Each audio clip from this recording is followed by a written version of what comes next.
Shalom, ada sukacita. Amin. Bapak Ibu yang dikasihi Tuhan, mari kita membuka Alkitab kita.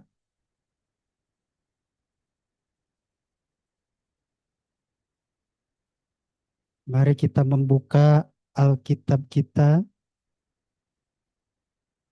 dari Yeremia. Yeremia pasal yang ke-49.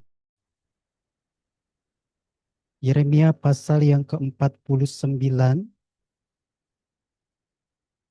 ayat pertama sampai ayat yang ke-6. Saya akan membacakan ayat pertama, Bapak Ibu membacakan ayat yang kedua dan seterusnya. Nanti bergantian, kemudian ayat 6 bersama-sama. Yeremia pasal yang ke-49 ayat 1 sampai ayat yang ke-6. Ayat 1 mengenai Bani Amon. Mengenai Bani Amon, beginilah firman Tuhan, tidak adakah anak Israel, tidak adakah ahli warisnya? Mengapakah Dewa Milkom memiliki Gad dan bangsanya mendiami kota-kotanya?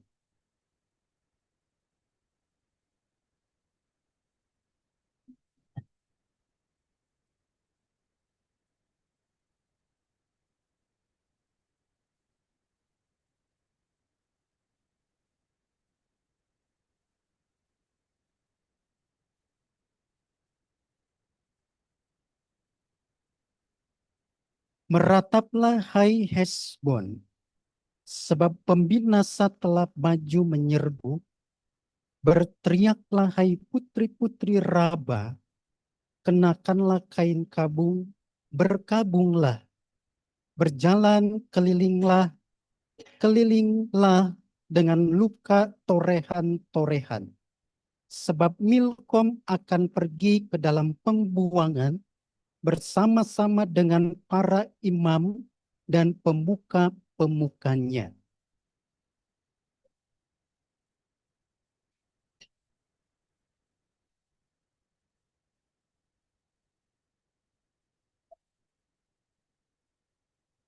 Sesungguhnya aku mendatangkan kekejutan atasmu, demikianlah firman Tuhan Allah semesta alam. Dari segala tempat di sekitarmu, sehingga kamu bersorak-sorak, masing-masing ke arahnya sendiri, dan tidak ada yang mengumpulkan orang-orang yang mengembara itu. Sama-sama, 1, 2, 3. Tetapi Tetapi sesudah sesudah itu itu aku aku akan akan memulihkan memulihkan keadaan keadaan Bani Bani Amon Amon itu. itu. Demikianlah firman Tuhan. Tuhan. Bapak Ibu yang dikasihi Tuhan, dari Yeremia pasal 49 ayat 1 sampai 6, saya mengambil tema yaitu jangan membanggakan diri dengan hal-hal fisik. Jangan membanggakan diri dengan hal-hal fisik. Fisik di sini saudara bukan hanya sebatas tubuh kita. Nah, Bapak Ibu yang dikasihi Tuhan, seringkali saudara di dalam kehidupan kita yang menjadi kebanggaan dalam hidup ini, yaitu salah satunya adalah harta kekayaan. Harta kekayaan menjadi satu kebanggaan. Tapi bukan hanya itu, saudara. Kadang-kadang jabatan yang tinggi itu juga menjadi satu kebanggaan hidup. Bahkan saudara-saudara, banyak orang dalam hidupnya mengejar popularitas hidup. Bangga dengan popularitas hidup.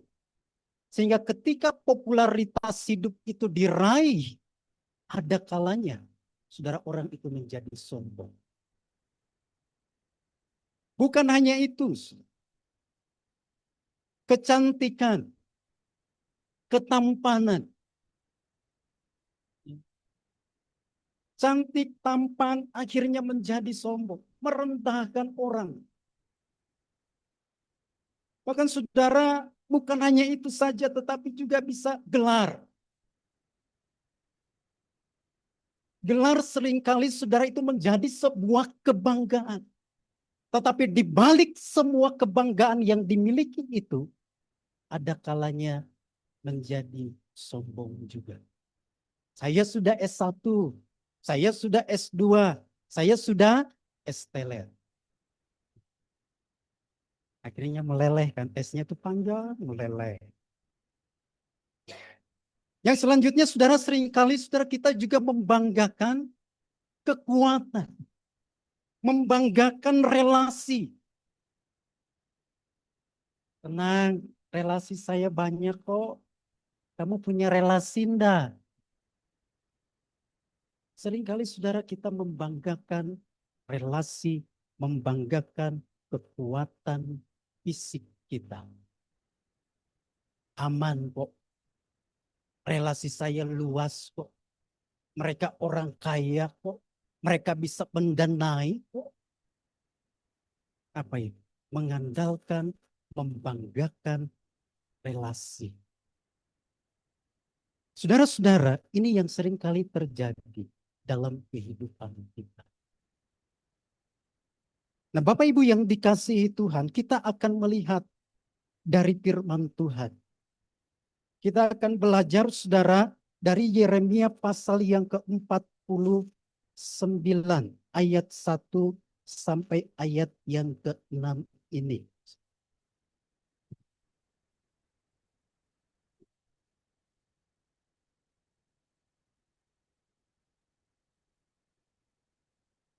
Sebentar, Bapak Ibu.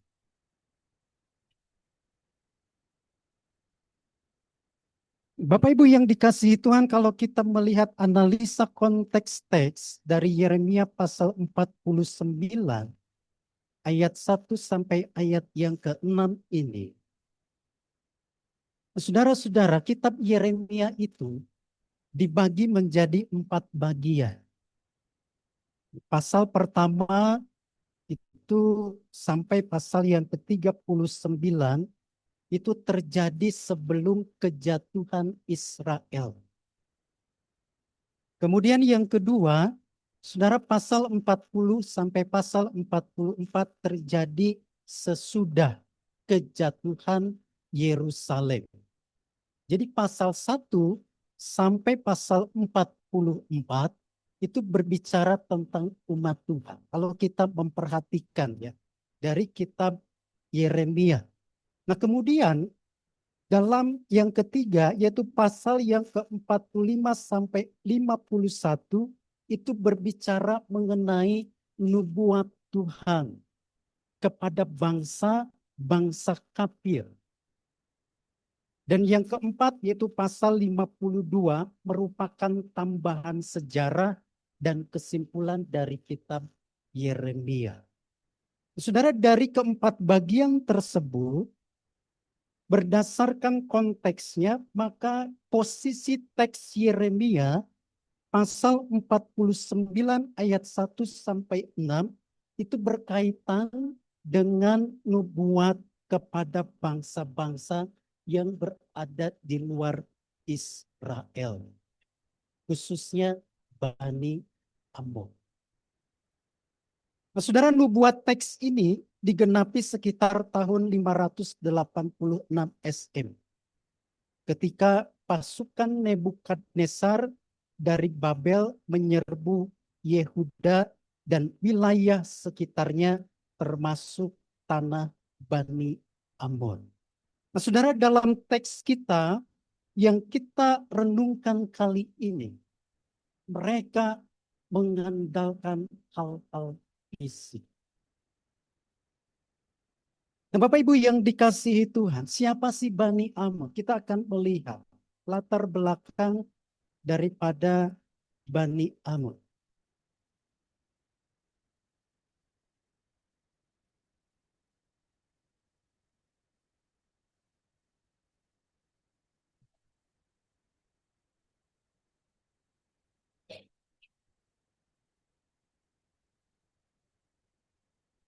Mohon maaf Bapak Ibu, punya laptop saya agak error.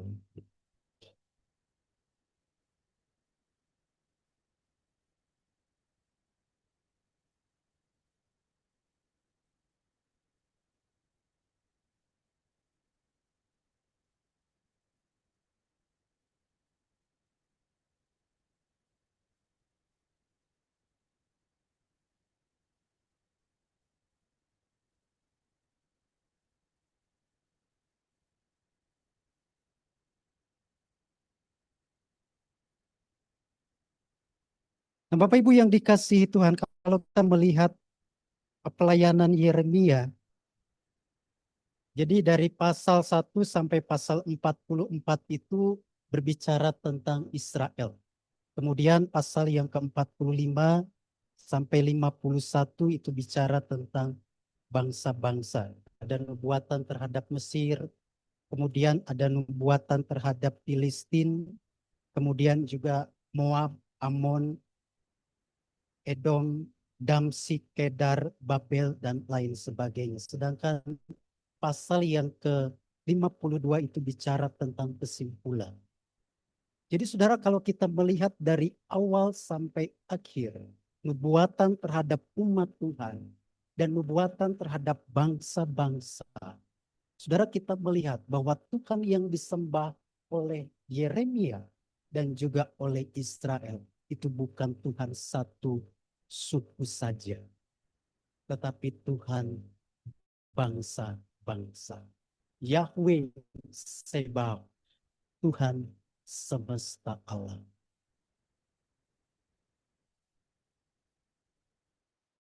Bapak Ibu yang dikasihi Tuhan, kita melihat latar belakang Bani Amon.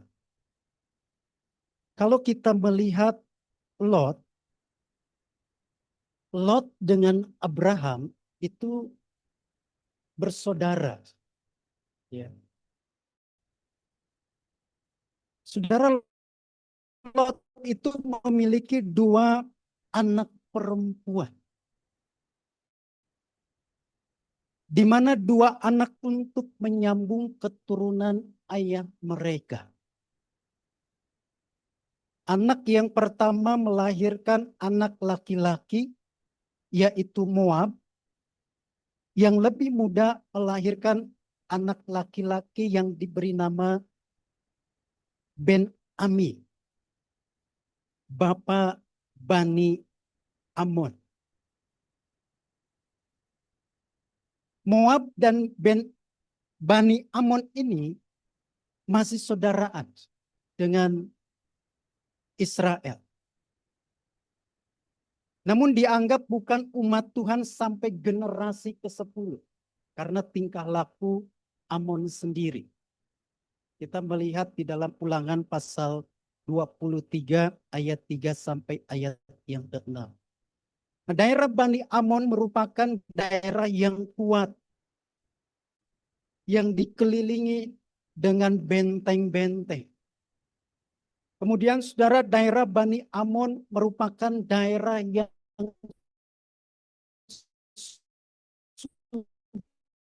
subur. Ibu yang dikasihi Tuhan, bagaimana kehidupan Bani Amon? Saudara-saudara yang dikasihi Tuhan, di dalam ayat yang pertama dikatakan begini, mengenai Bani Amon, beginilah firman Tuhan, tidak ada keliwarisnya. Mengapakah Dewa Milkom memiliki Gad dan bangsanya mendiami kota-kotanya. Saudara, mari kita perhatikan Alkitab kita, yaitu di dalam ayat yang ke-1.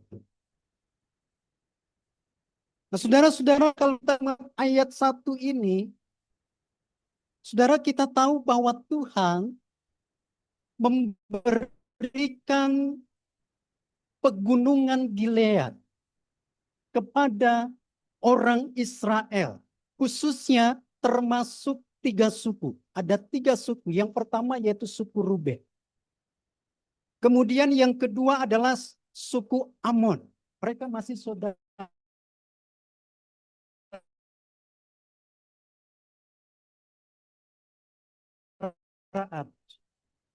Kemudian Tuhan. Kalau di dalam ayat 1 dikatakan begini, mengapanya mendiami kota-kotanya. Artinya apa, saudara? Artinya bahwa Bani Amon sudah merebut apa yang menjadi hak milik Amon, yaitu tanah. Bani Amon sudah merebut apa yang menjadi hak milik Gad, suku Gad. Jadi Bani Amon merampas apa yang menjadi hak milik suku Gad. Kemudian bukan hanya itu saja. Moab juga sama. Kalau kita melihat sejarah, Moab juga merampas apa yang menjadi milik Ruben. Saudara-saudara yang dikasihi Tuhan. Bani Amon secara khusus dalam teks ini merampas hak milik orang lain. Bani Amon merampas hak milik orang lain. Nah, Bapak Ibu yang dikasihi Tuhan. Dari ayat ini menjelaskan bahwa Bani Amon merampas tanah yang menjadi hak milik suku Gad. Tanah suku Gad dirampas pada saat Israel diserang oleh Raja Asyur. Dan tanah ini memiliki suku Gad, dimiliki suku Gad. Tanah yang dimiliki suku Gad dalam keadaan kosong pada waktu itu. Dan Bani Amon itu merampasnya.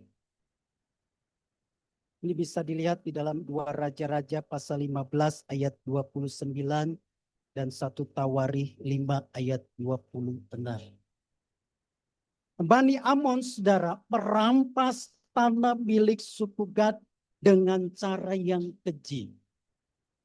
Yaitu apa? Dengan merobek perut wanita-wanita yang sedang hamil di Gilead hingga terbuka.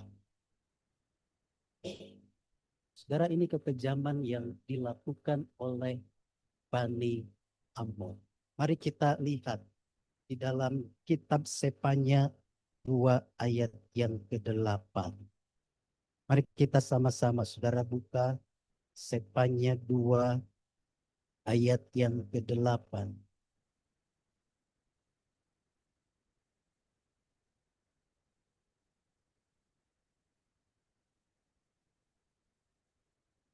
Sefanya pasal 2 ayat yang ke-8, 1, 2, 3.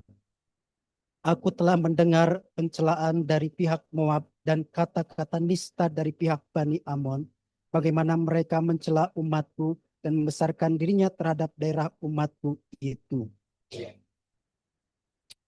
Kemudian coba kita melihat Amos, kitab Amos. Saya minta dengan kasih Astrid membacakan Amos pasal 1 ayat yang ke-13.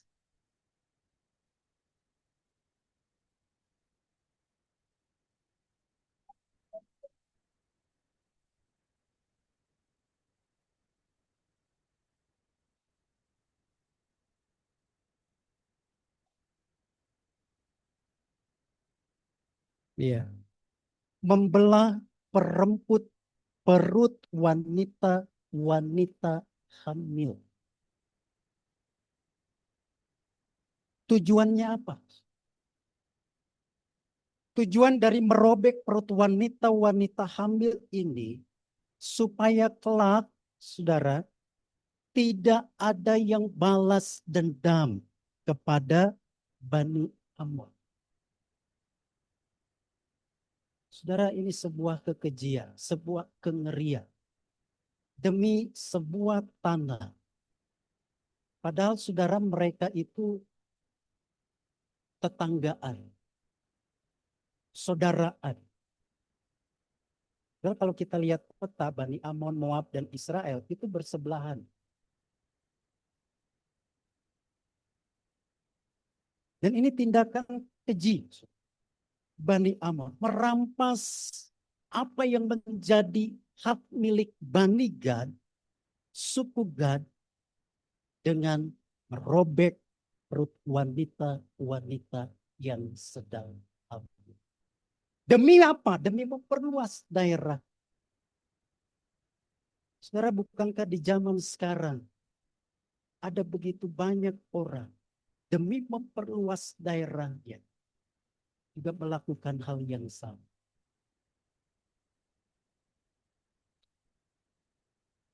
Nah, Bapak Ibu yang dikasihi Tuhan, bukan hanya sampai di situ. Apa yang dilakukan oleh Bani Amon.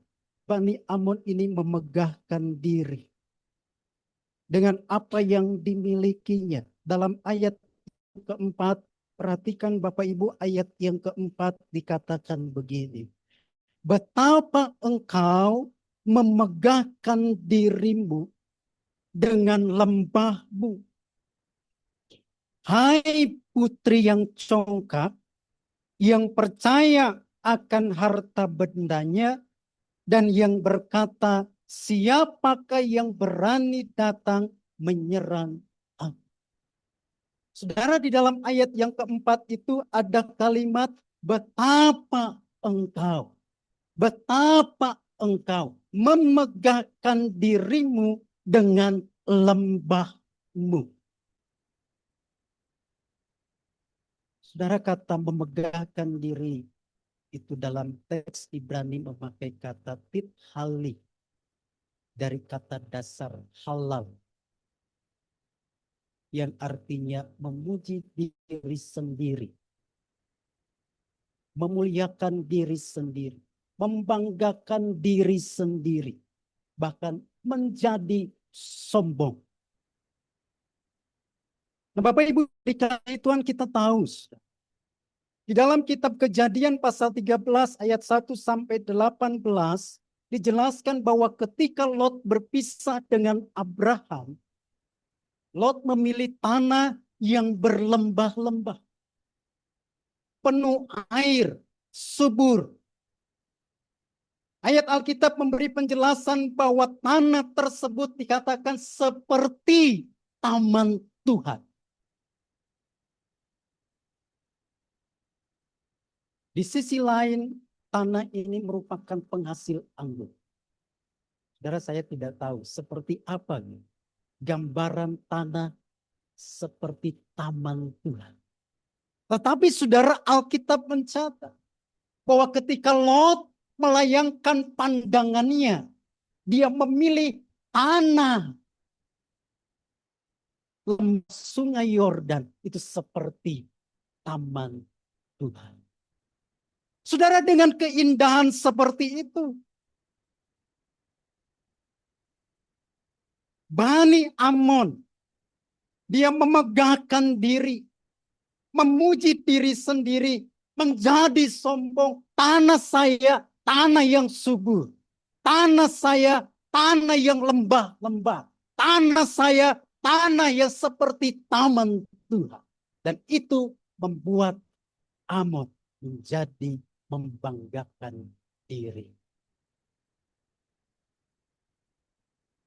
Saudara-saudara, bukannya bersyukur tapi membanggakan diri. Ini kemurahan Tuhan. Tuhan tidak protes kok ketika Lot dan Abraham berpisah. Dan Lot melayangkan pandangan matanya itu ke tempat yang lembah-lembah. Tetapi Tuhan berfirman kepada Abraham, aku akan memberikan. Kalau Lot sudah pilih itu, aku akan memberikan tanah yang kau pilih. Tuhan nggak protes. Lot, kamu jangan pilih itu ya. Itu untuk Abraham. Saya sudah sediakan itu untuk Abraham. Tidak. Saudara, dia memegahkan diri. Bani Amon memegahkan diri. Hanya karena apa? Hanya karena apa yang dimiliki oleh diri. Saudara, hal-hal fisik dengan hal-hal fisik, bahkan juga letak geografis itu yang subur bisa menjadi sombong. Selain itu, mempercayakan hidup mereka kepada harta benda. Ini masih di dalam ayat yang keempat. Dalam kalimat selanjutnya dikatakan begini. Hai putri yang congkak, yang percaya akan harta bendanya. Yang percaya akan harta bendanya. Dari kata dasar batah. Kata ini saudara mengungkapkan tindakan menaruh seluruh beban seseorang kepada orang atau sesuatu dengan keyakinan yang tenang. Dengan kata lain, saudara, Bani Amon mempercayakan seluruh hidupnya kepada harta kekayaan. Bani Amon merasa tenang, aman karena kekayaan yang dimilikinya. Bani Amon mempercayakan hidupnya kepada harta kekayaan yang banyak. Saudara, kalau kita melihat cerita Bani Amon itu mirip dengan orang kaya yang bodoh. Dia timbun harta kekayaannya. Lalu kemudian orang kaya yang bodoh ini berkata kepada dirinya, hai jiwa, tenanglah. Karena lumbung-lumbung ini sudah diisi penuh. Dan akhirnya apa? Tuhan berkata, besok kamu nggak akan hidup. Bahasa sekarang begitu.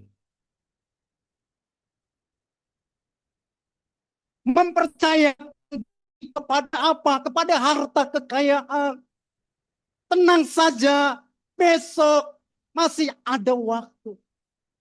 Tenang saja, harta kekayaanku banyak.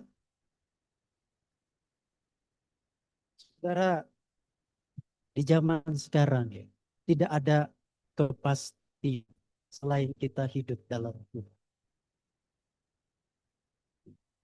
Dikasih perang saja dua negara, semua harga-harga sudah naik. Apalagi kalau dikasih perang 3-4 negara, tidak tahu apa yang akan terjadi. Iya kan? Sekarang BBM sudah naik tuh. Beras sudah naik. Minyak sudah naik. Kalau tidak percaya ke pasar. Saya suka antar ibu ke pasar. Beras berapa?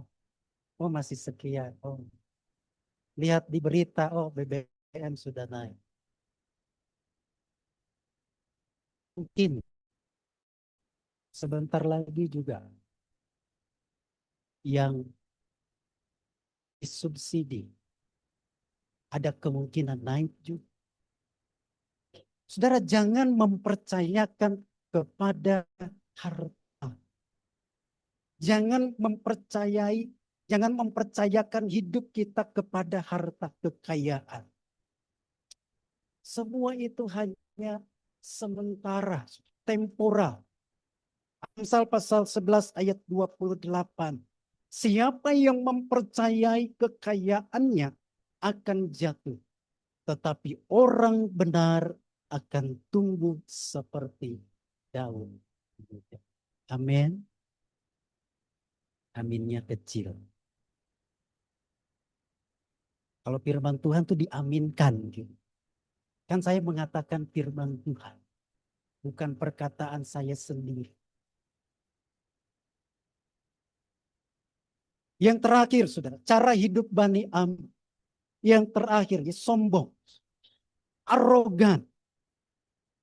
Dalam ayat yang keempat dikatakan begini, siapakah dalam kalimat selanjutnya? Siapakah yang berani datang menyerang aku? Siapakah yang berani datang menyerang aku? Saudara, kalimat siapakah yang berani menyerang aku? Ini adalah kalimat yang dilontarkan oleh Bani Amon. Kalimat ini menunjukkan kesombongan, arogan, dikarenakan Bani Amon adalah kota yang berbenteng. Bani Amon memiliki kekuatan militer yang sangat kuat. Hal ini, dia merasa aman. Tidak ada seorang pun yang berani menyerang aku. Nah, Bapak Ibu yang dikasih itu, hati-hati juga saudara dengan perkataan mulut kita yang keluar. Siapakah yang berani datang menyerang aku? Tidak ada, kotaku benteng-benteng kok. Saudara, kadang-kadang kita sembarang bicara. Perkataan menunjukkan kualitas karakter. Siapakah yang berani datang menyerang aku? Karakternya sombong. Nah, Bapak Ibu yang dikasihi Tuhan, akibat dari ketiga empat ini, dari kehidupan bangsa Amon, kita melihat apa? Ada sesuatu yang luar biasa yang Tuhan kerjakan dalam kehidupan Amon. Saudara, di dalam ayat yang kedua, dikatakan begini, sebab itu sesungguhnya waktunya akan datang, demikianlah firman Tuhan, bahwa aku akan memperdengarkan tempik sorak peperangan terhadap Raba Bani Amon. Kota menjadi anak bukit yang tandus dan kota-kota jajahannya akan dibakar dengan api. Raba, saudara, Raba itu adalah pusat pemerintahan Bani Amon. Pusat pemerintahan Bani Amon ini hancur. Diserang oleh Babel.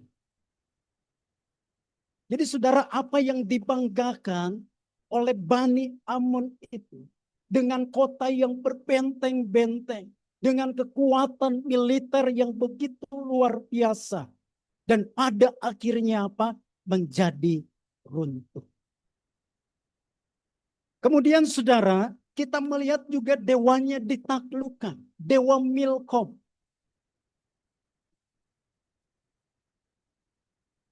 Saudara-saudara, kalau kita melihat bahwa dalam peperangan itu, kalau satu daerah itu kalah, maka dewanya kalah. Dewanya ditaklukkan.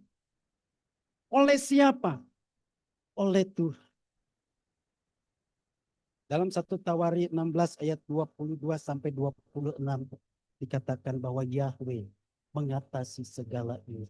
Tuhan mengatasi segala ini. Selain itu saudara, kita memperhatikan ayat yang ketiga. Di sana dijelaskan bahwa merataplah hai Hesbon, sebab pembinasa telah maju menyerbu. Berteriaklah hai putri-putri Raba, kenakanlah kain kabung, berkabunglah, berjalan kelilinglah dengan luka torehan-torehan.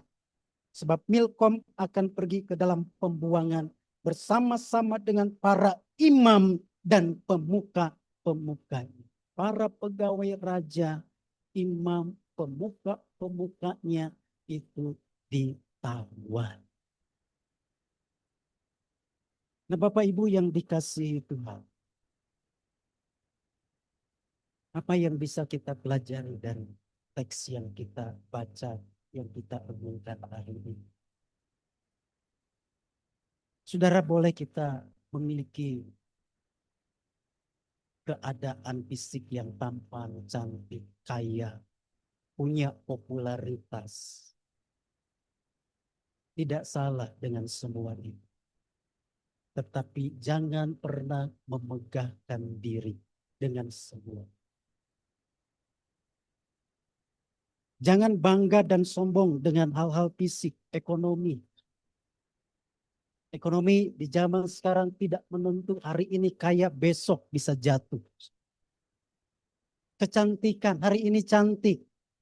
10-15 tahun ke depan sudah jadi oma-oma keriput. Sama kan, ketampanan juga begitu. Jabatan, hari ini memimpin. Besok belum tentu. Maka lakukan itu dengan baik. Sejauh mana dalam kepemimpinan kita, orang lain bukan hanya sejahtera dari sisi ekonomi, tetapi sejahtera dari sisi rohani. Karakter kita membangun kehidupan orang lain.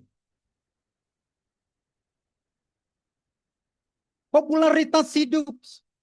Seringkali kita bangga dengan popularitas hidup. Tapi itu juga hanya temporer.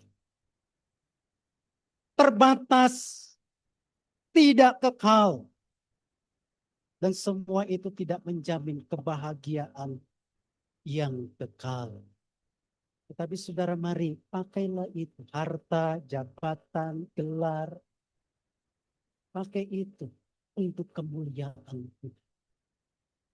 Saudara, sejauh mana Tuhan, sejauh mana kehidupan orang lain melihat pribadi kita, orang tersebut memuliakan Tuhan. Bapak, saya bersyukur atas kehadiran Jajang Soekarjo.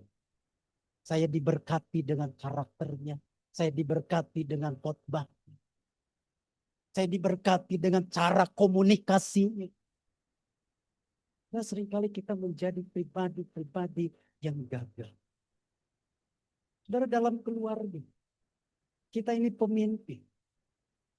Jauh mana kita menjadi pemimpin yang membenar. Bagaimana seorang anak memuliakan Yesus Kristus ketika melihat karakter bapak itu. Seorang anak memuliakan Tuhan. Tuhan, terima kasih atas orang tua. Orang tuaku sudah menjadi berkat bagiku. Dan jadikan aku berkat bagi orang tua. Bagaimana orang tua melihat anak-anak? Mari saudara, apapun yang kita miliki, gelar, jabatan, popularitas hidup, ekonomi, harta kekayaan, jadikan itu, pakai itu untuk menjadi alat kemuliaan bagi Tuhan. Tuhan memberkati. Mari kita berdoa.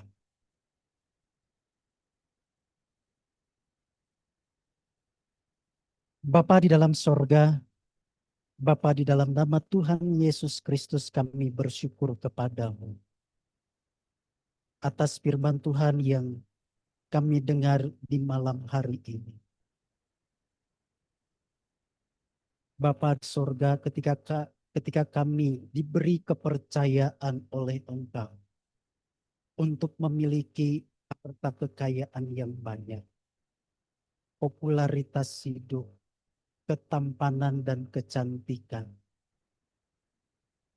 Hal-hal fisik itu, biarlah dengan hal-hal yang demikian, kami dapat menjadi berkat dan memberkati kehidupan orang lain. Ampuni kami Tuhan, jikalau kami seringkali memegahkan diri, seringkali kami sombong, seringkali kami mempercayakan hidup kami kepada harta benda, bukan kepada Tuhan. Terima kasih, koreksi hidup kami terus menerus. sehingga kami terus diingatkan dan kami dapat berjalan sesuai dengan firman. Berkati Bapak Ibu, saudara-saudara semua yang sudah hadir di malam hari ini. Tanamkan firman-Mu dalam hati dan pikiran mereka. Hanya di dalam nama Yesus Kristus kami berdoa dan bersyukur kepada-Mu. Amin. Tuhan memberkati.